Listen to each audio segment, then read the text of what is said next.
Yeah. Baby girl, you're so damn fine, though. Wanna know if I can hit it from behind, though. I'm sipping on you like some fine wine, though. When it's over, I press rewind, though. Talking bands, I got it. Benjamin. Muy buenas, bienvenidos y bienvenidas a un nuevo podcast del equipo de HFE. Hoy tenemos con nosotros a Javier Butragueño, especialista de entrenamiento en obesidad, y tocamos a lo largo del podcast muchos puntos y bastante a fondo que creo que son muy interesantes. Además, también me gusta bastante el enfoque práctico que Javier nos da, además así como infinidad de consejos muy útiles. A lo largo del podcast vamos a tratar los siguientes puntos: valoraciones antes de entrenar a una persona con obesidad, test de movilidad, prueba de esfuerzo, analíticas, etc. Los problemas más comunes que encontramos al entrenar sujetos con obesidad, qué tipo de entrenamiento debería de predominar en estos casos, ya sea entrenamiento de fuerza, entrenamiento de cardio, trabajo de movilidad, los problemas al realizar deportes tipo running, la importancia del papel del entrenador en estos casos, diferencias a la hora de enfocar el entrenamiento de un niño respecto a un adulto obeso, y por último Javier da diferentes consejos para una persona con obesidad que quiera empezar a entrenar. Si te gusta el contenido del podcast, te agradeceríamos que en un comentario nos lo hicieras saber, así también como que lo compartieras. Y ahora sí, te dejo con la entrevista. Muy buenas, Javier, ¿qué tal? Buenas, ¿qué tal? ¿Cómo vais? Bueno, pues nada, antes de nada daros las gracias por querer contar conmigo en este podcast sobre obesidad. Para mí la verdad es que es un placer que me preguntéis por este tema, porque es como un hobby y soy la verdad es que bastante friki en este tema y me gusta hablar de ello, o sea que me vas a tener que frenar seguramente, ¿vale? Entonces, bueno, si queréis me presento. Yo soy Javier Butragueño, soy doctor en Ciencias de la Actividad Física y el Deporte.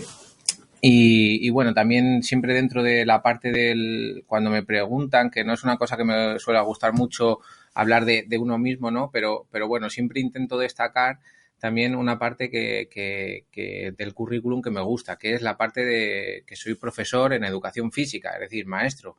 Y entonces esa parte, aunque mucha gente no le da la importancia que tiene, pues para mí ha sido fundamental a la hora de enseñar diferentes o utilizar diferentes metodologías de enseñanza para mejorar la salud de personas, porque al final esto es pedagogía. Entonces, esa parte siempre me gusta destacarla. Luego, pues, aparte, creé una empresa que trabajaba con médicos, nutricionistas, entrenadores, y de esa me salí en el 2017 y ahora en el 2018 pues monté una empresa de formación online a distancia para profesionales de la salud que quieran aprender a manejar la obesidad desde todas las áreas de la salud. Y básicamente, pues ese es mi currículum. Muy bien. Y entrando en el tema del que vamos a hablar hoy, ya lo has comentado, vamos a hablar sobre todo de entrenamiento en personas con obesidad, ¿vale? Adentrándonos en este tema, ¿qué valoraciones harías a una persona con obesidad antes de empezar a entrenarla? Por ejemplo, test de movilidad, pruebas de esfuerzo, analíticas, etcétera. Pues mira, esto es una pregunta que cuando viene gente a hacer por ejemplo, un trabajo de fin de máster o un trabajo de fin de grado, siempre pregunta ¿qué pruebas podemos hacer? Y yo digo, mira, antes de cualquier prueba, a mí básicamente la prueba de esfuerzo me gusta porque significa que un médico especialista ha valorado si esa persona es apta o no es apta para hacer actividad física. Y por otro lado, nos está diciendo si, por ejemplo, la tensión arterial se eleva mucho cuando el ejercicio es más intenso, y nos está dando otras variables pues muy interesantes como consumo de oxígeno o ventilación. Esa a mí me gusta mucho. Lo que pasa es que entiendo que no todo el mundo es capaz de poder hacerla porque no en todos los sitios está. Por ejemplo, yo cuando he dado formaciones, hay gente en Argentina o en Perú que me dice, oye, pues mira, es que está genial, pero es que yo aquí no tengo ningún sitio para donde hacerla, ¿vale? Entonces, claro, no es lo mismo un entrenador de Argentina que un entrenador de España, que en España, en Madrid, simplemente hay 75 sitios para hacer pruebas de esfuerzo. Bueno, o sea, que es mucho más fácil. Entonces, hay que ver también la viabilidad. Y yo en esta parte, no sé si sabéis que yo también hice un MBA de empresas, y cuando empecé a hacer ese MBA de empresas hay muchos conceptos de la empresa que yo lo he llevado al ámbito de la salud. Y cuando te enseñan a montar un negocio, yo no sé si vosotros lo habéis visto cuando habéis creado vuestro negocio de entrenamiento, hay un modelo que se llama modelo Canvas, ¿vale? Que es un modelo de negocio que se divide en 9 módulos que tú vas viendo, pues oye, mira, ¿cuál es mi propuesta de valor? cuáles son los clientes que yo puedo tener, cuáles son los recursos que necesito. Todo eso es un modelo de negocio. Pues yo eso lo he intentado llevar al tema de obesidad a través del mapa de la obesidad, que el mapa de la obesidad fue algo que estudié en su día, que eran muchos factores que estaban involucrados en si son aspectos positivos o negativos que van a influir en la obesidad, y son 7 variables, pues influencias sociales, influencias psicológicas individuales, la forma en la que como, la forma en la que se distribuye la comida. Por ejemplo, imagínate, te pongo un ejemplo. Si tú vives en un sitio donde cuando sales a tu casa tienes mayor facilidad para adquirir alimentos saludables, pues posiblemente la probabilidad de que los compres es mayor. Pues eso es algo que hay que valorar también, ¿vale? Si me dices a la hora de entrenar, pues ¿qué vas a valorar? Uno, que tenga una buena condición física o mala. Normalmente, si es una obesidad tipo 3, pues es mala. Si es un sobrepeso, pues puede ser que tenga una buena condición física, pero que no esté, que simplemente pues que tenga que empezar a entrenar y ya está, ¿vale? Entonces, yo lo que haría sería, si me dices solo del apartado de educación, de entrenamiento, yo haría prueba de esfuerzo si es posible, y a mí me gusta bastante medir los patrones de movimiento diarios, es decir, cómo se mueve a lo largo del día, ¿vale? Para ver también cuál es su patrón de movimiento, si es muy sedentario o es muy activo. Mi experiencia, ¿vale? La experiencia que tenemos con las personas, sobre todo con obesidad tipo 2 en adelante, es que son muy sedentarios. Muy sedentarios es que están a lo mejor 23 horas entre que duermen, están en el trabajo y cuando llegan a casa pues están en una actitud sedentaria casi de 23 horas. Por lo tanto, una vez que ya sabes eso, a partir de ahí puedes empezar a intentar de alguna manera construir un modelo de actividad física y, por otro lado, hacer un modelo de entrenamiento, ¿vale? Que no es lo mismo. Uno es cómo se mueve a lo largo del día y otro es cómo vamos a entrenar con esa persona. ¿Y considerarías alguna de estas valoraciones más importantes que la otra? Pues ya te digo, para mí hacer un mapa de la obesidad general es lo más importante. Luego piensa que, por ejemplo, hace muy poquito analizaron si los entrenadores personales evaluaban o planificaban sus clases y sus programaciones. Y fíjate que cuando tú me dices, es importante valorar, y yo te digo, claro, si no valoras, ¿cómo vas a saber qué objetivos quieres marcar? Pues en este estudio se vio cómo los entrenadores, como no todos, claro, pero casi un 50%, un poquito más del 50%, no evaluaba de manera regular. Entonces, ¿cómo vas a marcar unos objetivos si no has valorado? Yo, principalmente, ya te digo, una valoración de la condición física, que el médico también me diga, oye, mira, la persona está apta y tiene problemas de tensión o tiene problemas de diabetes o tiene problemas de lo que sea y tiene estos valores. Bueno, a partir de ahí, vamos, esas valoraciones ya están. Yo como entrenador, ¿qué haría? Pues trabajo sobre todo, ver, la primera y la más fácil es visual, es ver cómo se distribuye la composición corporal, porque hay gente que es muy grande, que la composición corporal está distribuida sobre todo en la zona del abdomen y eso va a influir muchísimo a la hora de proponer diferentes ejercicios, ¿vale? Entonces, una valoración visual, lo primero. A partir de ahí, yo tendría una valoración de la condición física con una prueba de esfuerzo o un pequeñito test de campo que se puede utilizar, que es el test de 6 minutos, ¿vale? Para valorar también cómo se mueve esa persona, es decir, si es capaz de moverse con agilidad, si mantiene el ritmo, si es capaz de estar andando a una velocidad máxima durante un tiempo determinado. A partir de ese punto clave, yo le hago un PAR-Q para ver si tiene problemas a nivel de salud y empezamos a hacer el entrenamiento, ¿vale? Es decir, esa prueba y como una acelerometría o pues una prueba con un Apple Watch, que también se puede utilizar mucho para este tema de ver cómo se mueven y demás. O sea, esa parte para mí es lo mínimo. Eso debería ser lo mínimo para empezar a trabajar. Sí, eso al final debería ser la base, ¿no? Si no, trabajaríamos un poco a ciegas y al final podríamos tener peores resultados y demás. Claro, que es lo que se ha hecho durante mucho tiempo, ¿eh? Es decir, vale, viene una persona que quiere perder peso, digo, vale, vamos a perder peso, pero claro, el problema es que no conocemos patrones, no conocemos la psicología de esa persona, no conocemos su entorno, entonces esa parte hay que valorarla. Entonces yo siempre que ya me hablan de esto, el entrenador no solo debe valorar la parte de entrenamiento, que es la que le educan en la universidad o en cursos de formación y demás, sino que tiene que valorar también su propio entorno, ¿vale? El entorno de la persona. Esto al final es el concepto que tenemos muy machacado de individualizar.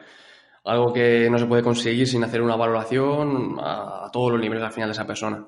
Claro. Pero claro, ahí está el problema muchas veces en el sentido de que, claro, el entrenador le llega, la persona, ¿no? Lleva a un gimnasio o te llega a ti como entrenador personal y muchas veces dice, bueno, pues yo voy a hacer mis valoraciones, que es la condición física, ver grados de movilidad y a partir de ahí puedo trabajar.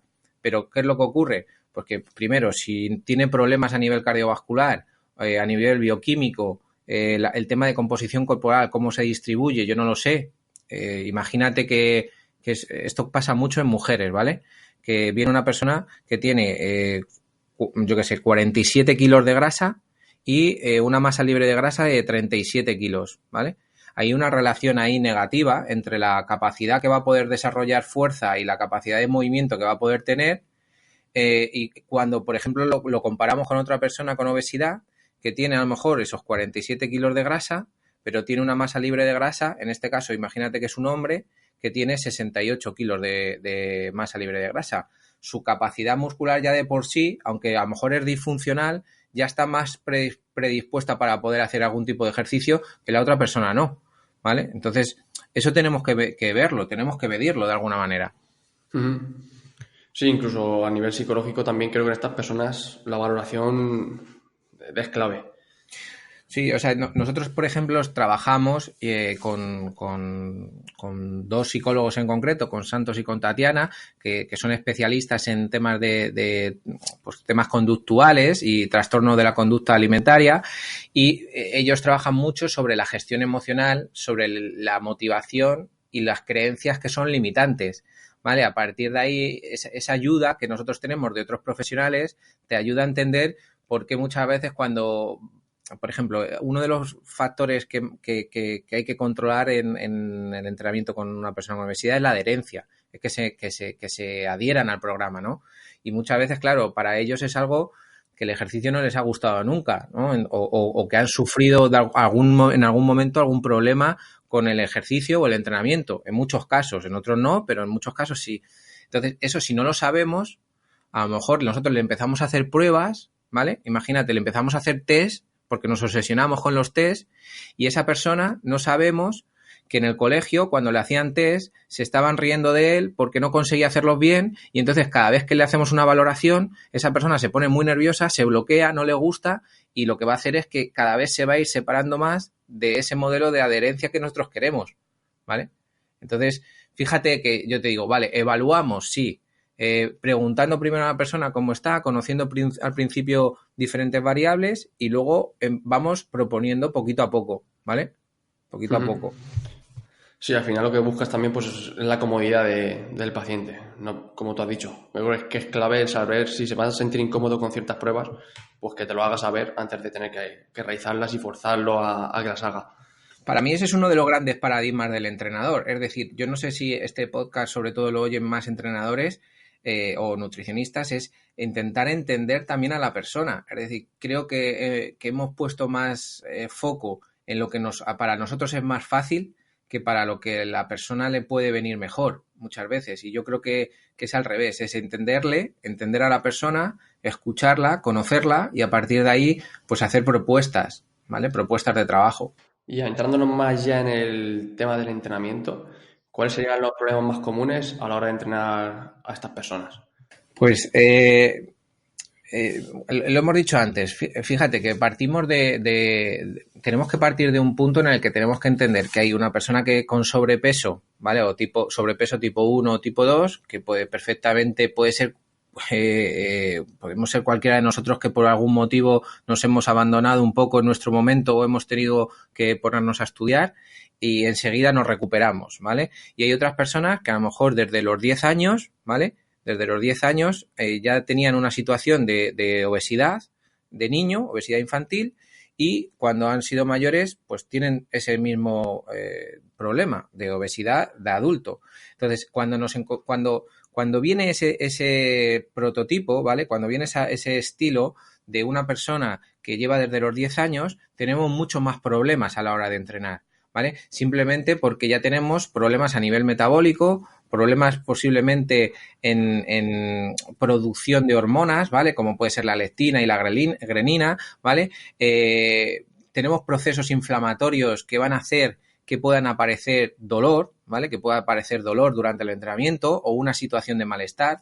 Entonces, ese es el principal problema, conocer el estatus previo que se llama de la persona que viene a entrenar con nosotros, ¿de acuerdo? Y a partir de ahí, bueno, hay que saber, ¿vale? Hay que saber que se conoce con diferentes estudios, ¿vale? Por ejemplo, hay un autor que se llama Bollinger que trabaja sobre la disfunción del músculo, ¿vale? En personas con obesidad y lo que nos dice es, oye, mira, las personas que tienen una obesidad tipo 3 normalmente en adelante, pues tienen menores niveles de fuerza, ¿vale? Niveles de fuerza, mayor producción de fatiga a nivel incluso de las fibras musculares y un menor desarrollo de potencia, ¿vale? De generar fuerza. Entonces, conociendo esas variables, realmente, conociendo esos problemas, yo ya puedo hacer una propuesta, ¿vale? Fíjate que he hablado de fuerza y de potencia y de desarrollo de fatiga, ¿vale? Que tienen mayor predisposición a generar fatiga. Pues ahí ya puedo trabajar, hay un componente esencial, ¿no? Que es la fuerza, ¿vale? Que ya se está empezando a vislumbrar, ¿no? Pues digo, oye, mira, si estos son los problemas que yo puedo encontrar, pues voy a intentar reforzarlos. Y luego, esto estoy hablando de una parte fisiológica o del movimiento, pero también hay una parte psicológica, que esa es la que, de verdad, es que yo creo que hay que ponerle mucho foco y cada vez más a esta parte. Y es, por ejemplo, hay que estudiar bien cuáles son las principales barreras que se encuentra una persona con obesidad para empezar a hacer algo de ejercicio, ¿vale?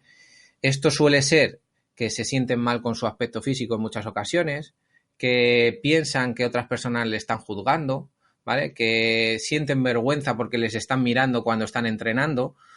Yo qué sé, imagínate que llegas a un gimnasio, te subes a una máquina, ¿vale? Que esto ha pasado y te subes o vas a empezar a desarrollar un ejercicio en una máquina y esa persona no entra en esa máquina, ¿vale? Y el entrenador no ha sido capaz de entender o de mirar previamente si esa persona podría hacer ese tipo de ejercicio. Pues esa persona a nivel psicológico está teniendo pues unos inputs, unas señales que le están diciendo, ojo, pues esto realmente pues no es lo mío, ¿vale? No es lo mío. Entonces, creo que esos condicionantes psicológicos, pues por ejemplo también que se cansan más, ¿vale? Es decir, hay gente que piensa, no, es que no puede ser que te canses. ¿Cómo que no? Si yo he hecho una prueba de esfuerzo, mi consumo de oxígeno está por debajo de 30, mis valores de ventilación son muy poquitos, es decir, la capacidad que tiene esa persona de introducir oxígeno en su cuerpo es muy mala y yo le estoy pidiendo que entrene de manera aeróbica, pues oye, pues a lo mejor es que se cansa de verdad. Vamos a intentar entender esa parte, ¿sabes? Sí, además un punto interesante que has comentado aquí es el hecho del lugar donde entrenar a estas personas. Y es cierto, quizá vas a un gimnasio convencional, como has dicho, tenemos el problema de las máquinas, pero también tenemos el problema a lo mejor del ambiente que hay allí o de que lleguen incluso a burlarse de ellos. Yo te digo que la gente que nosotros tenemos muchas veces cuando va a un gimnasio no se encuentra cómoda, ¿vale? Es decir, no se encuentra cómoda por muchas variables. Uno, depende del gimnasio donde vayas, está claro que el ambiente pues es importante, ¿no? Por eso también se intenta que se trabajen en grupos, ¿vale? El grupo genera adherencia. Hay otro factor muy importante que son, y que a lo mejor nunca se ha explicado, pero que son los espejos, ¿vale? Es decir, un sitio que está lleno de espejos y viene una persona que imagínate que no sabemos, pero que puede ser que no se siente cómodo con su estado físico, con su aspecto de corporal, y le estamos poniendo en una situación ya de estrés, donde está rodeado de espejos y se está mirando constantemente y además tiene la sensación de que le están mirando y además no sabe hacer a lo mejor bien el ejercicio y piensa que le van a mirar más. Entonces, claro, ese entorno también es problemático a la hora de desarrollar el entrenamiento, porque a lo mejor la persona está más pendiente de eso que del propio ejercicio o de la propia programación que yo voy a darle para que sea consciente de su cuerpo, para que aprenda una técnica adecuada de ejercicio, ¿vale? Entonces, esos problemas tenemos que empezar a entenderlos más y a ser más conscientes de ello cuando trabajamos con una persona que quiere perder peso y ya os digo, no es una persona que quiera perder 2 kilos, no, es una persona que tiene que perder 40 kilos, ¿vale? Es decir, que tiene y que quiere perderlo también, ¿vale? Pues no, normalmente no hay que obligar, es simplemente que la persona quiera. Porque ya te digo, el problema es la adherencia, ¿eh? Es decir, el gran problema que tenemos en la pérdida de peso es que la persona se adhiera al programa de ejercicio que le estamos proponiendo. Por lo tanto, hay que pensar, oye, ¿puede ser que no estemos consiguiendo los objetivos por algún motivo externo? ¿O porque nosotros no estamos siendo conscientes de ello como entrenadores y profesionales? Pues esa es la parte que yo me gustaría remarcar mucho. Claro, al final hay que tener en cuenta desde las primeras preguntas para saber qué test o no hacer, por ejemplo, el tema de valoración por si se siente incómodo, al lugar donde vaya a entrenar, ejercicios que pueda hacer o que no pueda hacer, por lo que has dicho, de tener en cuenta a lo mejor que no le conviene a lo mejor hacer un ejercicio en una máquina si realmente tampoco va a estar cómodo porque por su envergadura no va a entrar ahí. No, al final todas estas cosas. Fíjate, si vosotros que tenéis un centro, ¿vale? A mí el otro día me preguntaban, me hacían una asesoría y me preguntaban que cómo podían hacerlo, querían trabajar con personas con obesidad para temas de pérdida de peso, y yo les decía, mira, pues tener una zona, por lo menos una zona pequeñita donde no tengáis ningún tipo de espejo, ¿vale? Que no, aunque no se pueda mirar para corregir el ejercicio, simplemente tener una donde sí y otra donde no. En algunos momentos estaréis en esa zona y en otros momentos estaréis en la zona de espejos porque ya pasaréis a decir, mira, ahora sí que nos vamos a fijar en esta parte.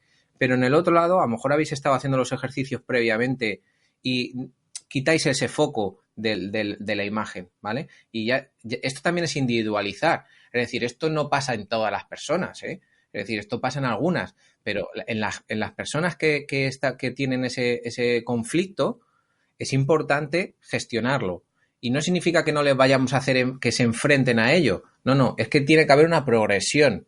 Es decir, esas fases de individualización y progresión tienen que existir, pero no solo en el entorno del movimiento y del entrenamiento, sino también en el entorno psicológico. Sí, al final esto es como todo, incluso una progresión, ¿no? El hecho de entrenar sin espejos a luego pues ir introduciéndolos a lo mejor en ciertos ejercicios para que también se vean, se vayan viendo mejor. Y luego piensa, por ejemplo, que la parte hay mucha literatura ya que habla de los efectos que tiene la obesidad en el sistema musculoesquelético, ¿vale? Es decir, que cuando muchas veces, esto es otro problema que solemos tener los profesionales. Yo no sé si esto lo habrás oído, ¿no? Alguna vez. Pues mira, vamos a empezar y vas a andar 10.000 pasos al día. ¿Vale? No sé si lo has oído alguna vez.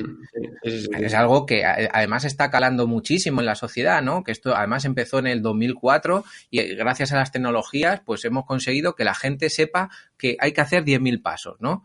Pues claro, cuando viene una persona que pesa 140 kilos, pues, oye, la pregunta sería, ¿realmente tiene que andar 10.000 pasos?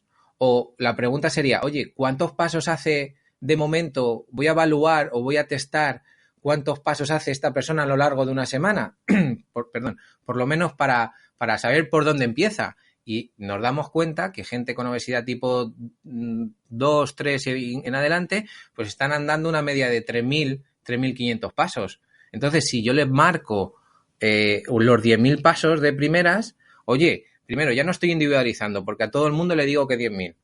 Segundo, la progresión me la estoy cargando porque de repente le digo que pase de 3.000 a 10.000 y entonces tiene que meter 7.000 pasos más al día, cuando no está acostumbrado. Y cuando su morfología, ¿vale? Su sistema musculoesquelético puede ser que no esté preparado para ello, porque piensa que tienen que estar movilizando 40 kilos más que una persona que no tiene ese exceso de peso, ¿vale? Entonces, por ejemplo, esto también nos está dando ya ideas de tipos de entrenamiento que yo voy a poder hacer. Si yo ya sé que tiene menos fuerza muscular, si sé que la resistencia muscular está potencialmente reducida y que sus patrones de andar se ven modificados por ese aumento de peso, oye, a ver, que mando una idea, ¿por qué no enseñamos a andar a esas personas? Empezamos a proponer ejercicios donde se enseñe cómo se tiene que mover una persona correctamente, ¿vale? Eso incluso que a nosotros nos vendría muy bien. Reeducación motriz, ¿vale? Pues eso es una parte que yo puedo introducir en el entrenamiento. Y dentro del entrenamiento también, ¿qué tipo de entrenamiento predominaría? Aunque imagino también esto al final es individualizar, pero fuerza, cardio, incluso trabajo de movilidad, ¿qué opinas? Sobre todo del mito este de hacer trabajo aeróbico y ya está, ahí se queda. ¿Qué opinas de todo esto? Nosotros, los profesionales, ya lo sabemos, ¿no? Lo que hay que conseguir es mandar el mensaje a la gente de fuera, igual que lo de los pasos semanales se consiguió, o de los pasos diarios, se consiguió llegar a una sociedad que tiene una pulserita y te lo puede medir en el día a día. Yo creo que la pregunta que debemos hacernos es ¿qué queremos mejorar? ¿Vale? Es ¿qué quiere mejorar la persona? Porque imagínate, yo te hago esto yo lo entiendo, ¿vale? Pero yo te hago una pregunta. Cuando viene una persona y viene con una prueba de esfuerzo y su consumo de oxígeno es muy bajito, ¿puede ser que una de las variables que queramos mejorar sea su potencia y capacidad aeróbica? Pues a lo mejor sí, ¿no? Porque forma parte de la condición física. Y además se ha visto que se reduce la mortalidad cuando mejoran estos parámetros, ¿verdad? Pues oye, a lo mejor en ese caso sí que tengo que empezar a entrenar con ejercicios de resistencia. Ahora, yo como profesional ya sé, porque he estudiado, lo he probado, hay evidencia de que el entrenamiento de fuerza es fundamental en el programa, ¿vale? Pues es fundamental. Pues ahora, a partir de ahí, en mi planificación, yo sé que antes o después tiene que aparecer, ¿vale? Tiene que aparecer la fuerza. Pero piensa que una persona que se mueve y que le pido que ande, está movilizando, ya te digo, 40 kilos más, son 140 kilos. Yo de esto voy a hablar también en el simposio de fuerza que se celebra todos los años en el INEF de Madrid, en la Facultad de Ciencias de la Actividad Física y el Deporte. Pues este año, en diciembre, hay un workshop dedicado a mujer y obesidad, donde vamos a hablar de este concepto. Y es, oye, una persona que pesa 140 kilos o 130 kilos tiene que movilizar 40 kilos más. Cuando se está moviendo, yo te digo, por ejemplo, a ti que estás fuerte, te digo, oye, ponte 40 kilos y muévete 10.000 pasos, por favor, a lo largo del día. De verdad que te pediría que hicieras eso, para que entendieses qué es lo que le estamos pidiendo a la otra persona, porque está trabajando la fuerza, la resistencia muscular, ¿eh? Cuando tienes que movilizar 40, 50 kilos, cógete 2 pesas de 25 y llévalas todo el día en una mochila, a ver qué es lo que ocurre, ¿vale? Entonces, sí, hay un componente de fuerza que es fundamental. Y si se puede combinar, a mí me gusta combinarlo, ¿vale? Pero bueno, la resistencia por sí misma dependerá de qué personas, ¿vale? Dependerá, siempre te pongo un caso de cirugía bariátrica, o precirugía bariátrica, que no se puede o que no tiene la capacidad para movilizarse. Pues ahí no le voy a mandar que ande. ¿Le puedo mandar ejercicios de resistencia? Claro, con brazos. Con gomas, ¿vale? Con gomas le puedo hacer trabajos de resistencia, claro que sí. Intentar que el corazón poco a poco vaya progresando para que luego, después de la operación, esté mejor preparado. Pero vamos, la adherencia es lo importante. Es decir, si imagínate, hemos tenido una persona que, sobre todo, a lo mejor hombres, les gusta más el entrenamiento de fuerza. En mujeres les gusta un poquito menos. Imagínate que, no a todas, ¿vale? Pero un porcentaje elevado. Si a esa mujer yo el primer día le pongo a entrenar fuerza, y no consigo crear adherencia en ella porque dice, es que esto a mí no me gusta, esto es lo que voy a tener que hacer toda mi vida, y ahora mira qué dolor, qué agujetas tengo. ¿Tú crees que eso va a generar adherencia? Ninguna. Pues entonces a lo mejor el entrenamiento de fuerza tiene que planificarse para después de 3 meses, donde la persona se ha adherido al programa y poquito a poco le he ido metiendo entrenamiento de fuerza, ¿vale? Y entonces dice, pues esto tampoco está tan mal, pues este ejercicio tampoco es tan difícil, pues mira, si esto lo puedo hacer en casa. Y entonces generas esa adherencia que es fundamental para los programas de ejercicio. Básicamente es eso, ¿vale? Es decir, que el entrenamiento de fuerza, fundamental, sí, o sea, que quede claro, hay que entrenar fuerza, sí o sí. Ahora, ¿cuándo? Cuando la persona esté preparada. Eso es sin prisa, haciendo una progresión y cuando sea la ocasión, meterlo y ya está, cuando haya buena adherencia, porque me has dicho, como lo metamos de primeras, generemos ese rechazo al entrenamiento de fuerza, luego retomarlo va a ser mucho más complicado y más teniendo en cuenta desde el punto que partíamos, que a lo mejor no le gustaba mucho el deporte, si le creamos más rechazo aún, estamos metiéndonos en un agujero cada vez más profundo. Es que tú piensas que a ti, por ejemplo, imagínate que hay algo que no te gusta, que no has hecho nunca, ¿vale? Que no lo tienes en tu día a día. Por ejemplo, ¿tú cocinas? Sí. Ah, vale, tú cocinas. Bueno, pues imagínate que no te gusta nada cocinar y yo te pongo en la cocina y te digo, mira, tienes que hacer esto, pero además es que tienes que saber con qué combinarlo. Y entonces te empieza a generar un agobio. Porque dices, bueno, y esto, es que yo no sé, es que ¿con qué lo combino? Ay, me falta este alimento y Y entonces al final dices, déjalo, prefiero coger una tortilla de patatas de esa que se meten en el microondas y me como eso, que es un ultraprocesado. Pues esto es lo mismo, ese proceso de cambio tiene que ser paulatino, por eso los cambios rápidos y sin esfuerzo son muy vendibles, pero son mentira, ¿sabes? Son irreales. Vale, entonces, el ejercicio, cuando me dices, ¿qué tipo de entrenamiento? Pues mira, en la revista Metabolism, que salió un artículo en el 2018, nos decía los ejercicios de resistencia, los ejercicios de fuerza y los intervalos de alta intensidad son opciones que son muy efectivas para la pérdida de peso. Es decir, los tres. Ahora, ¿cuándo y a quién se lo tengo que proponer? Pues eso va a depender, por eso se llama individualización del entrenamiento. Esa es la clave, al final. Y luego también relacionado con esto, mucha gente, como hemos hablado antes, que le dan importancia al entrenamiento aeróbico, ahí de primeras, como si no hubiera otro tipo de entrenamiento para bajar de peso. Y ya cuando además nos ponemos a hacer deportes tipo running, con el impacto que puede llegar a tener en personas que a lo mejor no llegan ni a 5.000 pasos y de ahí pasan ya a querer empezar a ponerse a correr. Luego todos los problemas que puede traer esto, ¿cuáles son? Pues mira, yo ya te digo, o sea, en cualquier programa de entrenamiento, incluso para la carrera, debería haber un componente muy importante de fuerza, ¿vale? Los corredores lo saben también. Entonces, yo te diría, mira, lo importante es, ahí también fíjate que esto fue el 2013, hay un autor que se llama Vicen que presentó también un artículo que era qué consideraciones había que tener para empezar a hacer un programa de entrenamiento en personas con obesidad que querían hacer carrera, ¿vale? Perdón. Entonces ellos empezaban a hablar pues que empezaban con caminatas, ¿vale? Para intentar mejorar su consumo de oxígeno, su aumento de la tasa metabólica. Luego empezaban a hacer caminatas con inclinación, ¿vale? Es decir, ponían pendientes de no más de 4 grados tanto en una cinta, ¿vale? En una cinta estática con un pendientes de la calle. Entonces eso mejoraba la fuerza del cuádriceps, ¿vale? Todo esto iba combinado con un entrenamiento con una parte nutricional, porque piensa que, imagínate, si yo quiero hacer correr a una persona, ¿le tengo que decir que no? No, si a lo mejor es su objetivo, pero yo lo que tengo que saber es que a lo mejor la primera parte tendría que hacer una valoración nutricional e ir entrenando la nutrición junto con la fuerza, si puede ser, es decir, le estoy preparando para cuando quiera correr. Se ha demostrado que perder entre un 5% y un 10% de grasa mejora muchísimo el dolor en las rodillas, ¿vale? En las rodillas, que es uno de las articulaciones que más sufre en obesidad.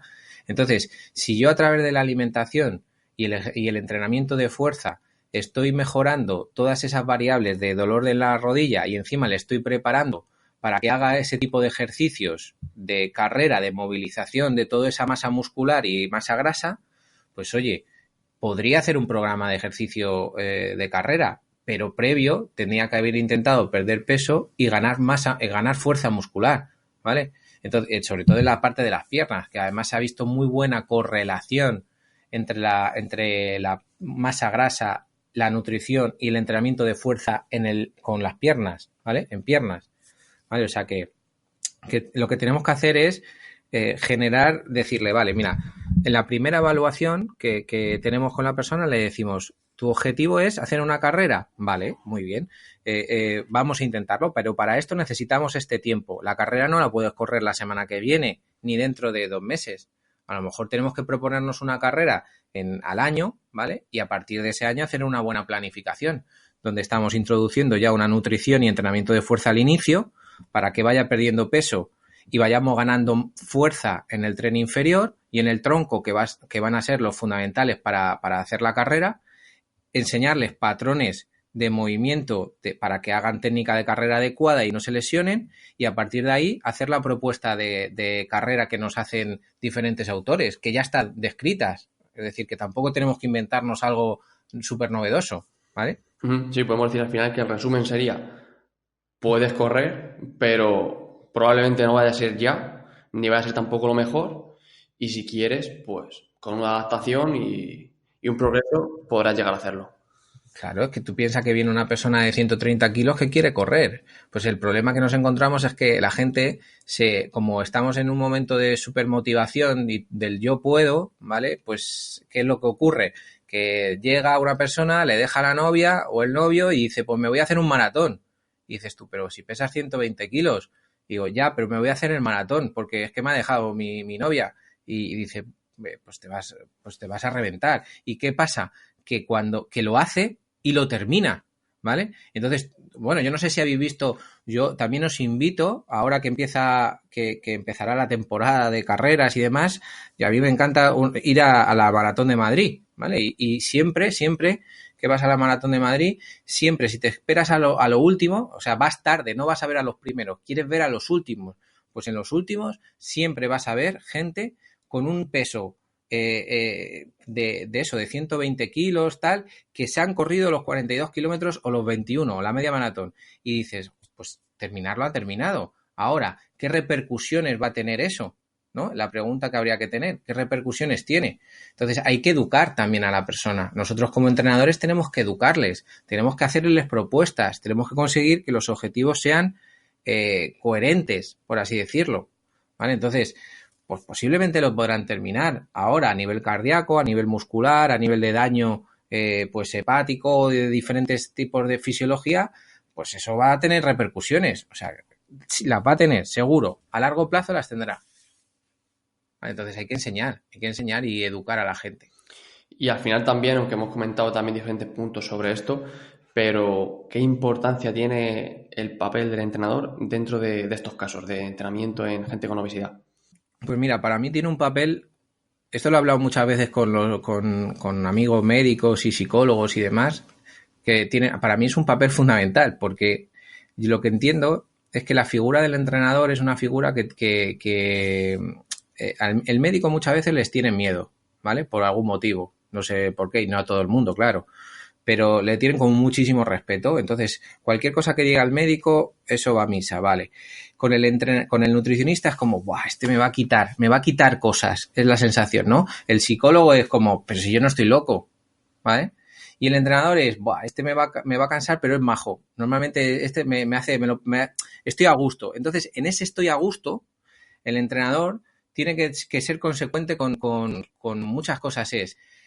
¿Qué tipo de entrenador quieres ser? ¿Vale? Es decir, hay un entrenador que es muy directivo, que significa, esto también hay que estudiarlo y hay que saber, o sea, hay que preguntarse como entrenadores qué tipo de entrenador soy. Si soy muy directivo, ¿qué es? Oye, mira, yo tengo tanto conocimiento que te tengo que decir cómo lo tienes que hacer y tú lo tienes que hacer, es decir, tienes que obedecer y cumplir con lo que yo te estoy diciendo para que consigamos los objetivos, y eso es un mando directivo. Luego hay otro que se llaman acompañantes, ¿vale? Es decir, que lo que te están proponiendo de alguna manera es, oye, mira, yo te voy a decir cómo creo que tenemos que hacerlo, lo voy a entablar una conversación contigo, tú vas a tomar decisiones también y a partir de ahí vamos a ver qué vamos a hacer, ¿vale? Y yo te voy a acompañar dando pequeños feedback, ¿vale? Entonces, tú lo que haces, el entrenador lo que hace es que le deja que la persona tome las riendas de ese entrenamiento, ¿vale? Y eso es súper importante, porque ese punto de pasar de directivos de un mandato directivo a un mandato acompañante es súper importante, porque lo que estás haciendo es, mira, cuando tú termines el programa de entrenamiento, te tengo que conseguir asegurar que no me vas a necesitar. O sea, si tú quieres entrenar conmigo es porque yo soy muy bueno y te sientes muy a gusto conmigo, pero tú podrías hacerlo solo, ¿vale? Y podrías tomar tus propias decisiones. Es decir, sabrías si quieres entrenar fuerza, si quieres hacer una carrera o si quieres empezar a entrenar CrossFit. Porque ya estás informado. Yo ya he hecho el trabajo. Es decir, te he dado las herramientas. Ahora, ¿tú las quieres utilizar solo? Genial. ¿Que no las quieres utilizar solo? Vente conmigo y vamos proponiendo diferentes retos y yo te voy enseñando nuevas cosas, ¿vale? Pero siempre que tú quieras y yo siempre dándote para que tú seas el que tome las decisiones, ¿de acuerdo? Y para mí ese es el papel fundamental que tiene el entrenador. Es decir, además, ya te digo que en el entrenamiento hay momentos que no se dan con otro tipo de profesional. No se dan en la consulta médica, no se dan en la nutrición y no se dan, por supuesto, en la consulta de la psicología. Por eso funcionó mucho el tema del coaching, ¿no? Porque empezaron a salir de la consulta. Entonces, el entrenador está acostumbrado a eso. Porque vosotros llegáis o nosotros llegamos y cogemos a una persona y nos vamos a entrenar en un parque o nos la llevamos a un gimnasio y en el momento del calentamiento o cuando estamos terminando el entrenamiento estamos charlando con la persona, estamos hablando de cosas que son banales. Pues ese momento es fundamental para ir introduciendo pequeños cambios y toma de decisiones que vayan a hacer ellos. Entonces el entrenador se tiene que preparar. O sea, a mí, los que me conocéis, cada día más soy un obsesionado de que el entrenador tiene que adquirir herramientas psicológicas para introducirlas en su entrenamiento. Es decir, que sea capaz de motivar, que sea capaz de dirigir y acompañar el entrenamiento a través de técnicas conductuales. Es decir, no le quiero quitar el trabajo al psicólogo, sino que el psicólogo tiene que formar al entrenador para que esas herramientas que existen y que están ahí se lleven al entrenamiento, ¿vale? ¿Y por qué? Porque necesito generar adherencia, porque necesito que la persona se dé cuenta de que hay cosas que no pasa nada o que es una creencia que es limitante para ellos. Al final, lo que comenta me parece muy interesante. El aprovechar ese ambiente que tiene el entrenador, que no lo tiene el médico, no lo tiene el nutricionista, no lo tiene el psicólogo. El hecho de poder incluso entrenar al aire libre y todo eso aprovecharlo para crear ahí un contacto mucho más cercano con la persona y todo eso al final la va a motivar mucho más y se va a sentir mucho más arropado y apoyado. Y el bienestar que genera el moverse bien. Es decir, una persona que viene que tiene deficiencias en el movimiento, enseguida va a aprender patrones buenos, patrones de movimiento buenos, o va a haber una mejoría muy rápida. Por lo tanto, esa parte de mejoría va a generar mucha adherencia si el entrenador es capaz de llevar a que la persona se focalice en esa adherencia y no en todo lo que queda por recorrer. ¿Sabes? Entonces, claro, es que eso realmente son ejercicios que tiene que hacer el entrenador para saber guiar a la persona, porque incluso el entrenador tiene que tener herramientas para cuando hay una recaída. O sea, yo ya os digo, en una pérdida de peso, en un programa de pérdida de peso, tienen que existir recaídas, tienen que existir. Es decir, de hecho, si un día esta persona falla y no viene a entrenar, no está mal, no os enfadéis. Es decir, eso es una recaída por algún motivo. Imaginaros, puede ser que le haya dado prioridad a otra cosa. Pues hay que trabajar sobre esa prioridad. ¿Por qué dejar de venir a entrenar, que es para cuidarte a ti mismo, para hacer otra cosa que a lo mejor es para otra persona? A lo mejor es importante y lo tiene que hacer, pero hay que trabajar sobre esa parte. Porque eso va a ser, posiblemente, si falla 2 o 3 veces seguidas, deje de entrenar.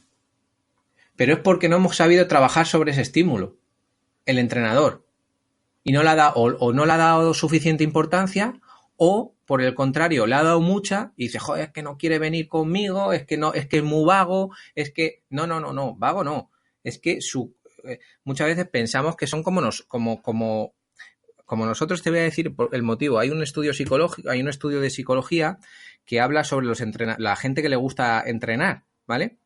Entonces, la gente que le gusta entrenar, que es algo, su hábito, lo ponen en la semana, lo ponen en su programación semanal y sobre ese punto van introduciendo las diferentes actividades que van haciendo a lo largo del día. Es decir, yo el entrenamiento no le muevo. Ahora, si tengo que ir a comprar, compro antes o después de entrenar. Si tengo que quedar con mi novia, quedo antes o después de entrenar, ¿vale? Pero la prioridad absoluta es el entrenamiento. Ahora, una persona que no le gusta el entrenamiento, ¿crees que le va a dar esa prioridad? Al contrario. Tiene que entrenar de 4 a 5 y el novio le dice, o la novia le dice, oye, que es que a las 5 puedo quedar contigo. Queda con el novio. Porque la prioridad es quedar con el novio, porque a ver si se va a enfadar. No, la prioridad es tu entrenamiento, la prioridad es tu salud, ¿vale? No porque te obsesiones, sino porque estás trabajando en una parte que tienes que darle, hay que enseñar a la persona que tienes que darle los estímulos necesarios para que el cuerpo tenga un cambio, ¿vale? Entonces ese es el principio de continuidad, ¿vale? Es otro de los principios del entrenamiento que nos enseñan en la carrera, que tiene que ser continuo. Por eso es importante esas herramientas psicológicas. Claro, al final crear esa, no iba a decir necesidad, quizá no era la mejor palabra, pero crear esas ganas de entrenar incluso, porque se lo pasan bien, están a gusto, saber escuchar también a la persona. Como has comentado, si tiene cualquier problemilla, no echarle la bronca porque no ha venido un día a entrenar, todas estas cosas, y que las personas se sientan a gusto, que la entiendes también. Yo creo que todo esto también genera mucha adherencia. Sobre todo preguntarle por qué ha fallado y no solo que no se quede ahí la pregunta, sino que entender y tener las herramientas para decir, bueno, y si ocurre en otra ocasión, ¿cómo lo podemos gestionar? ¿Podrías venir en otra ocasión, en otro horario? ¿Podrías recuperar ese entrenamiento que no hemos tenido y hacerlo otro día? Intentando tener empatía, pero gestionando a la persona para que entienda que aunque esa decisión que ha tomado de no entrenar no puede ocurrir, pero tendría que hacer algo, ¿vale? Tendría una responsabilidad frente a su salud, ¿vale? Y, por ejemplo, en el entrenamiento de un niño con obesidad, ¿qué diferencias habría respecto a las de un entrenamiento de un adulto?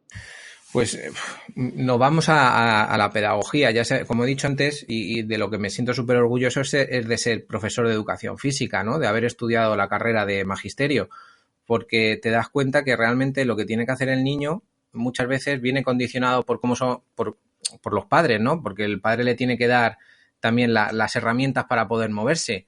Entonces, una parte fundamental del entrenamiento en niños es que los niños tienen a sus padres que van a saber si les van a llevar a entrenar o no les van a llevar a entrenar, ¿vale? Tú cuando eres adulto ya tomas tú la decisión.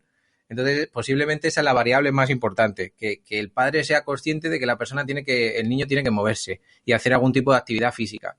Luego, por otro lado, el entrenamiento a mí me gusta que sea libre, que sea divertido, que lo hagan como todos. Ahora, también es cierto, yo he hecho he estado trabajando con niños y, por ejemplo, fíjate, un niño de 11 años que te pese ya o que esté por encima de su peso y a lo mejor pesa, yo qué sé, 60 kilos, pues hay deportes con los que se puede sentir mucho más cómodos al inicio, ¿vale? ¿Qué tipo de deportes? Pues, por ejemplo, rugby, judo, baloncesto. En alguno de ese tipo de deportes, esa persona, por esa constitución que tiene, no hay que... El riesgo es que esa persona se piense que por tener esa constitución destaca sobre el resto. Pero lo que hay que entender es que en ese tipo de deportes podría generar una adherencia a que esa persona empiece a entrenar y se mueva y de por sí pues ya haga que empiece a perder peso también. También le estamos dando un entorno donde el resto de amigos está en un peso y lo que hay que controlar es el bullying, ¿vale? Lo que hay que controlar es el bullying, que no se rían de él, ¿vale? Que no se rían de él porque pesa 60 kilos con 10 años. ¿Vale? Que esto pasa mucho, es decir, tú puedes hablar con los psicólogos y se ve mucho trabajo de ese aspecto. Entonces, bueno, pues es gestionarlo, saber dónde puede ser bueno el niño o la niña y a partir de ahí empezar a hacer ese tipo de entrenamientos. ¿La fuerza se puede entrenar? Por supuesto. O sea, si la pregunta es que si se puede trabajar la fuerza, claro, pero a mí me gusta que el niño pueda jugar, es decir, que no le metamos en un gimnasio, que un gimnasio, pues ya cuando sea mayor vaya al gimnasio, que haga un deporte, que se mueva. En el estudio Elena, que estudiaba en toda Europa, ¿vale? Que además participaron con amigos y compañeros, lo que se vio es que cuando pasaban hasta los 10 años, se movían aproximadamente los niños 4 o 5 horas, con intensidad moderada. Cuando pasaban de los 10, 11 años, bajaba la actividad física de 4 horas a 1 hora, a menos de 1 hora, menos de 1 hora de movimiento. Había muchas más horas de ver la pantalla, es decir, la televisión, imagínate ahora con el móvil, y luego eso hacía también que se empezara a comer peor. Pues lo que hay que controlar es eso, es decir, posiblemente es porque los niños no se mueven, pues la primera, meter 1 hora más de educación física en los colegios, si se pudiera, ojalá se pudiera enseñar alimentación en los colegios, ¿vale? Eso es lo fundamental. Ahí es donde tenemos que entrenar el entrenamiento en niños, desde la base, desde el colegio, por un lado, metiendo más horas y dándole más importancia que a lo mejor a otras asignaturas, y esa es mi visión, que yo sé que eso habrá mucha crítica, pero desde la educación física se pueden enseñar muchísimas otras cosas, ¿vale? Y luego, cuando salgan, el patrón que tienen en casa. Es decir, si lo que ven los niños es que yo llego a casa y no hago nada y me pongo a comer, lo lógico es que hagan eso. Si lo que hace son propuestas de me muevo, o salgo a dar un paseo, o mira, te voy a llevar a esta actividad, o pues eso va a repercutir mucho sobre el entrenamiento en el niño. El niño va a tomar pocas decisiones y muchas veces es que pensamos que son mayores y son niños. Claro, yo creo que aquí es muy importante lo que has comentado de, sobre todo, darle buen ejemplo. Y que ya, aunque pensamos que no importa, importa mucho. Y al final los niños acaban imitando mucho de las acciones que ven, sobre todo en los padres y en adultos. Y el hecho de ver cómo tú mismo incluso te interesas un poquito por el tema de la alimentación, ¿no? O a lo mejor comentándole alguna cosilla. O el hecho de, como has comentado, salir a pasear, hacer alguna actividad y también con él, si lo hacen mucho mejor, ayuda un montón. Hombre, es que son los patrones en los que se están fijando y la escuela es donde van a ir todos los días. Entonces, si tanto les preocupa a las instituciones y a los gobiernos el problema del peso, que para mí es una mentira como una casa, no les preocupa porque si no tomarían ciertas medidas mucho más drásticas, ¿vale? Como por ejemplo esta, ¿no? Oye, vamos a poner 3-4 horas de actividad física todos los días, ¿no? Si es un problema de sedentarismo como el que se dice, oye, pues si es el sedentarismo y yo en el colegio que tienen que ir 5 días a la semana pongo 5 días de actividad física, oye, a lo mejor el sedentarismo baja, ¿no? Oye, a lo mejor el profesor de educación física, oye, no sé, a lo mejor tiene habilidades para trabajar con otras asignaturas de manera transversal, no lo sé, yo creo que sí. O sea, yo creo que las competencias que tienen son muy elevadas. Entonces, oye, no me vengas con eso, porque si en Chile le han quitado las horas de educación física, luego me diréis que son sedentarios. Claro, al final es clave también eso que comentas, el hecho de meter 1 hora diaria de actividad física en el colegio, que al final es solamente 1 hora, que realmente aún tendríamos que hacer más, pero bueno. Pero se pueden hacer, pero mira, se están proponiendo, mira, en Granada hay un grupo de investigación súper interesante que está proponiendo un montón de cosas que son caminatas a los colegios, o sea, cómo ir al colegio de manera activa. Por otro lado, ya no solo las horas de educación física, sino descansos activos en el colegio, donde recuperar el recreo, ¿vale? Recuperar ese recreo de media hora donde antes se movían y ahora no se mueven, pues recuperarlo, que es media hora todos los días o 1 hora si son la jornada completa, ¿vale? Es decir, recuperar ciertas cosas que se están perdiendo es importante y hay gente que trabaja muy bien. Yo en ese caso en concreto en los colegios hay un programa que es de gente que es EduFis, que trabajan espectacular y luego es trabajar sobre el patrón de lo que ocurre después del colegio. Es decir, esos padres son conscientes de que lo que están haciendo es bueno, es malo, o por otro lado, por así decirlo, hay centros deportivos que están especializados en el entrenamiento en niños. Oye, pues sí, mira, yo conozco también a Emilio Villa que se está especializando en niños, o gente que está proponiendo actividades en sus centros deportivos para niños también, donde el juego es importante, pero está habiendo unas condiciones físicas que están trabajando la fuerza, que están trabajando la resistencia a través del juego, ¿vale? Entonces eso es importante. Claro, aquí también es importante el hecho de a los niños hacer que se muevan, que hagan ejercicio, pero claro, no lo metes en un gimnasio, no lo encierras allí, porque al niño va a aguantar un día con suerte allí haciendo ese tipo de actividad física. Sobre todo porque hay otras cosas que podemos hacer antes. Y es decir, que jueguen, que se muevan, que disfruten del campo, de los parques, de centros deportivos, que estén preparados, que haya actividades para ellos. Y luego que el colegio, que el gobierno, no el colegio, porque el colegio muchas veces no tiene toma de decisión, muchas veces no pueden hacer nada, viene desde arriba. Pero si desde arriba te dicen, mira, puedes.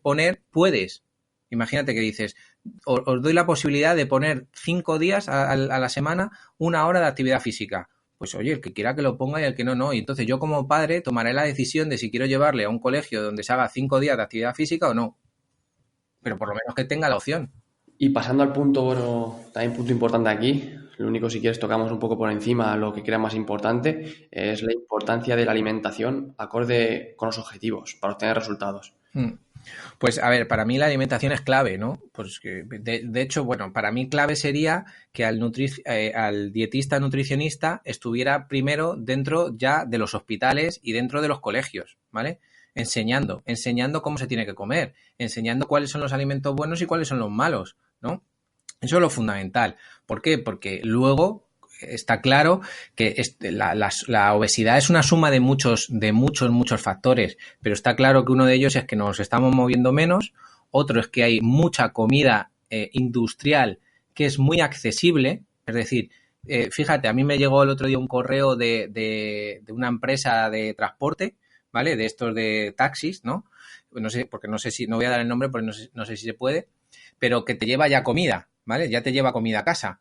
Y las dos empresas que se patrocinaban de comida en ese transporte eran pues hamburguesas, eran comidas industrializadas, ultraprocesados. Oye, pues mira, si ya no me tengo que ni desplazar a comprarlo, me lo llevan a casa, lo pago con el móvil, no tengo que hacer absolutamente ningún tipo de esfuerzo y tiene una densidad calórica excesiva. Pues oye, ya estamos sumando variables a la genética, a los factores sociales, ¿vale? Todo eso. O sea, que la nutrición, fundamental. Pero mira, te voy a decir una cosa. Más que la nutrición, que creo que es muy importante, creo que hay que enseñar también, y vuelvo otra vez a la parte psicológica, dándole mucha fuerza a estos psicólogos, y no coach, psicólogos, ¿vale? Es decir, quiero recalcar eso. Más que coach, psicólogos, que son los que están estudiando para cambiar conductas, ¿vale? Y tienen las herramientas. Aprender a decir que no.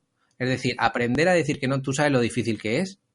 Imagínate, te voy a poner otro ejemplo que hemos tenido. Llega una persona que pesa 120 kilos, se pone a hacer un programa de pérdida de peso y llega al fin de semana y va con su familia, todos los fines de semana va con su familia y su familia, todas las personas de su familia tienen obesidad y preparan casi todos los fines de semana unas grandes comidas familiares. Cuando a esa persona le dice que no va a comer, la influencia y el estrés psicológico que está sufriendo todos los fines de semana, venga, pero ¿qué más da por un día? Venga, pues anda, no seas tan exagerada, es que te estás volviendo loca o loco, ¿vale? Anda, que es que te has vuelto vigoréxico. Todo eso, es decir, hay que aprender, hay que gestionarlo. Entonces, claro, está todo muy relacionado. Si lo veis, yo siempre intento relacionar todas las variables, ¿vale? Y nos faltaría el estrés laboral, sobre todo, ¿vale? Pero la comida es fundamental, por supuesto, los nutrientes, el tipo y la cantidad de nutrientes que yo estoy tomando, sobre todo la calidad de la alimentación que yo estoy tomando, es fundamental para la pérdida de peso. Es un gran error centrarnos solamente en una de estas variables. Al final, cada una tiene su importancia. Porque incluso aunque controlemos muy bien el tema del entrenamiento y el tema de la nutrición, como estemos con un estrés muy elevado, al final no vamos a poder sostenerlo en la nutrición y en el entrenamiento. Por muy bien que estemos haciéndolo, como estemos muy estresados, incluso descansando mal, vamos a tener los días contados haciendo esas cosas bien. Sobre todo que no va a haber adherencia, ¿vale? Si es que básicamente es cuando una persona tiene mucho estrés, tanto en casa como en el trabajo, pues le va a dar más importancia al trabajo porque es de donde está sacando el dinero. Entonces, lo otro es menos importante. Su salud no es importante. Por eso, muchas veces abandonan su salud. Pero es que hasta hay gente que somos profesionales de esto, que yo ha habido momentos cuando he estado haciendo mi tesis doctoral, yo abandoné mi salud. Es decir, es que tenía que hacer la tesis. Era más importante la tesis que mi salud. Pues mal hecho. Ahora hay que aprender a gestionar esa parte. Y ya para terminar, ¿qué consejo le darías a una persona con obesidad que quiera empezar a entrenar? Vale. Lo primero y lo más difícil es que tenga paciencia, ¿vale? Es decir, que los resultados vienen. O sea, los resultados, si tienes paciencia, vienen. Otra cosa es que no tengas. Luego, que tengas a alguien que te acompañe en ese camino, que sea un buen profesional. Me da igual que sea un médico, que sea un nutricionista, que sea un entrenador o que sea quien sea, pero que te acompañe bien en ese camino diciéndote verdades que a lo mejor no te gustan y que te apoye en ese proceso que es complicado. Y ya te digo que yo normalmente estoy hablando aquí de una obesidad que muchas veces os podéis pensar que es perder 3-4 kilitos, y no, yo estoy hablando más de perder ya entre 15-40 kilos, ¿vale? Que ya es algo más serio, ¿no?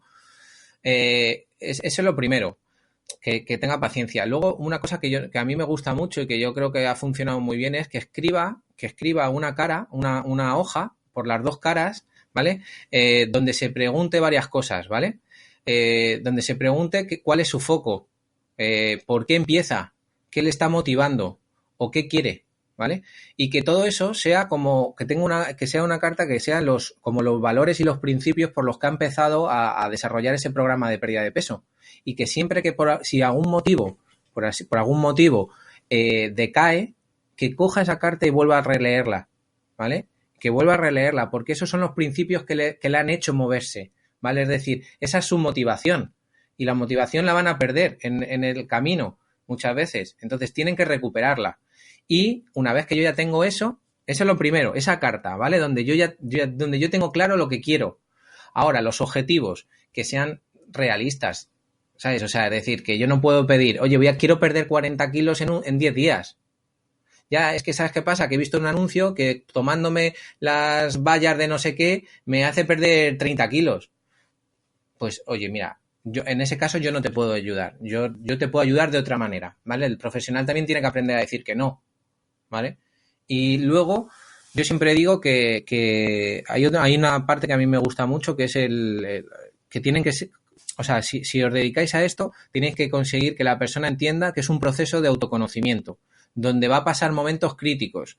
Te digo que imagínate, aunque me has dado, ya sabes que me voy un poco, pero bueno, que si imagínate que yo hago un entrenamiento intenso y, por ejemplo, puedo preparar una actividad con él de hacer un entrenamiento intenso e irme al supermercado, ¿vale? Justo después del entrenamiento. Y nos vamos a pasar por un sitio donde hagan el pan, las magdalenas y esté el chocolate. Y quiero ver qué reacciones tiene ante esa situación.